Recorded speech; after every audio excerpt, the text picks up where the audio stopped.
किती त्रास करून घेणार रे स्वतःला? उगाच मनाला दुसऱ्याने बोललेल्या गोष्टी प्रचंड लावून घेत असतोस आणि मग नकळत त्याच विचारात अडकून पडतोस. हो ना?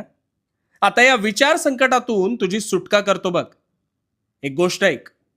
एकदा एक गरीब कर्णबधीर मुलगा एके दिवशी अचानक त्याच्या मेहनतींच्या पैशांनी चैन म्हणून फार सुंदर कोरे करकरीत कपडे घालून रस्त्यातून जात होता. आजूबाजूचे सगळे त्याच्याकडे पाहत होते आणि त्याच्याबद्दल वाच्यता करत होते. त्या मुलाला वाटले आपण कदाचित छान दिसतोय म्हणून लोक वाहवा करत आहेत, आणि म्हणून तो मात्र चेहऱ्यावर स्मितहास्य ठेवून त्याच भ्रमात पुढे चालला होता. पण खरं तर लोक त्याच्या तोंडावर बोलत होती, अरे याच्याकडे कुठून पैसे आले, कुठेतरी चोरी केली असणार याने, अशी अनेक दूषणं त्याला लावत होते. पण त्या मुलाचं सुदैव होतं, कारण त्याला ऐकूच येत नव्हतं आणि त्यामुळे